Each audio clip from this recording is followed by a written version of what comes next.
There are basically two ways to treat bed bugs. The first way, which has been in use for a long time, is to use chemicals, typically pyrethroids. There are issues with that treatment technique that frequently require retreatment because the insects are irritated by the chemicals and seek refuge in cracks and small spaces. And there are problems with furniture, bedding, and so on that are very difficult to treat and usually have to be discarded as part of the treatment process at extra expense. Fluorination Technology has designed an electric heater that's intended to meet the needs of the hospitality market, to be easily operated and set up by one or two people and treat a single room effectively by raising the temperature of that room to around 135 degrees. It turns out that bed bugs and their eggs are very effectively killed when temperatures get above 122 degrees Fahrenheit. Our goal is to get all parts of the room to 122 degrees or higher and hold them there for 2 hours so that the heat can soak into all of the nooks and crannies and kill the insects. To do that, we will plug this heater.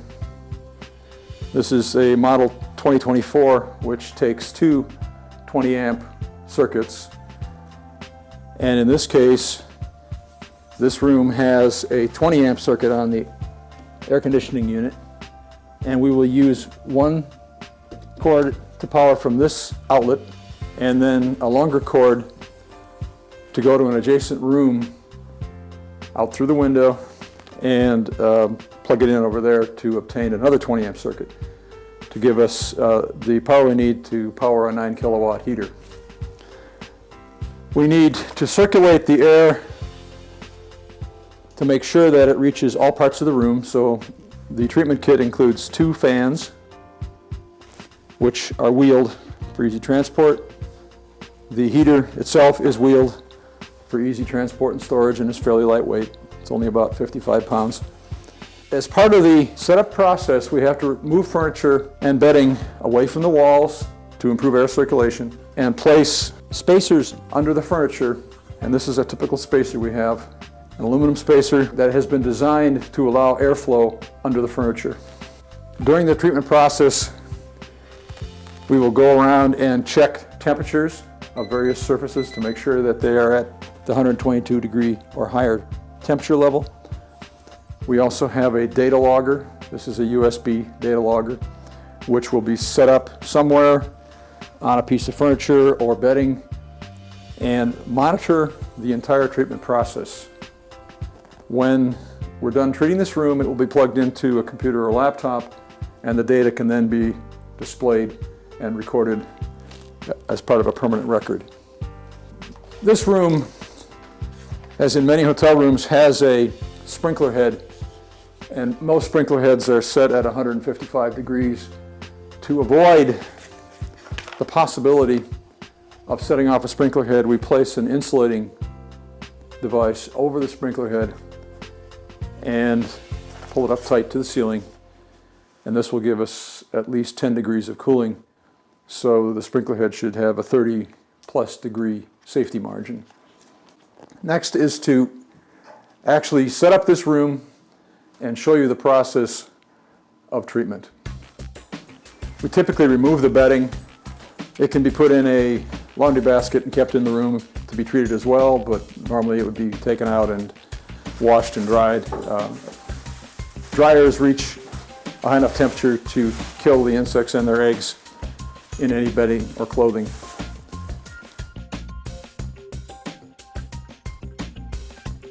Electronics can be left in the room, but unplugged.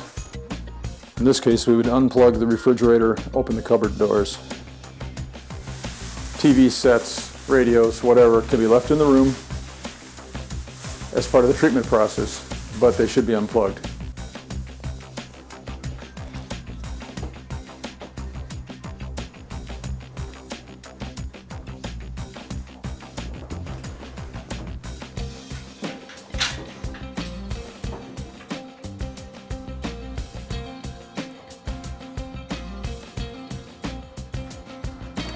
goes.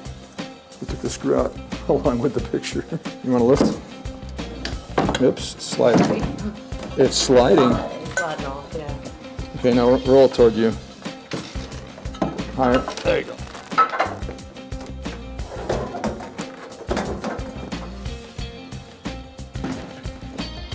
Okay.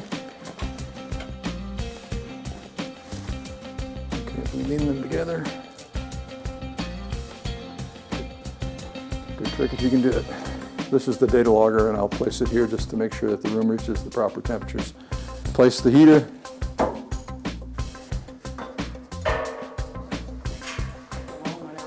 Okay, go out through the window. The room is now all set up. The mattress and bed spring are set up such that they form a tent that air can flow through easily up toward the headboard area. All the furniture has been put on top of furniture lifts. The drawers on the furniture have been opened to ensure that airflow heats the areas inside those drawers. And the heater is now plugged in. There are two circuits powering it, one from this room, one from the adjacent room. I'll turn it on, set the timer for 5 hours, put it in treatment mode, and set the digital temperature to 135 degrees. 135 degrees, the room starts off at 77. So now it's a process of waiting 4 to 5 hours. The first 2 hours will be heating the room to above 122 degrees, and once it reaches that, our goal is to hold it for an additional 2 hours. Depending on construction, if it has concrete floors, it might take a little longer, but a typical treatment time is between 4 and 6 hours. As soon as the room is finished, we can turn on the equipment and it'll cool fairly rapidly, vacuum the areas where there might be insects, and put the room back into service. Let me turn on the fans to circulate the air.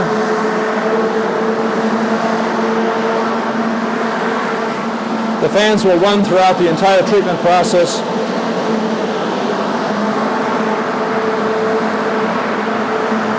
So now all you have to do is leave the room. All we have to do now, okay, good. What we do now is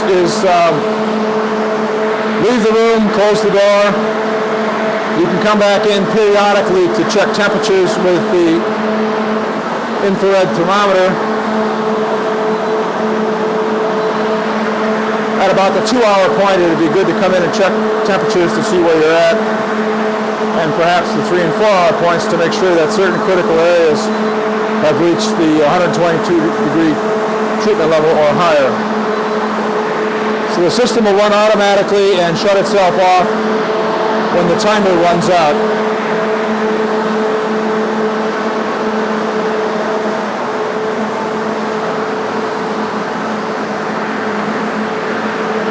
That's pretty much it.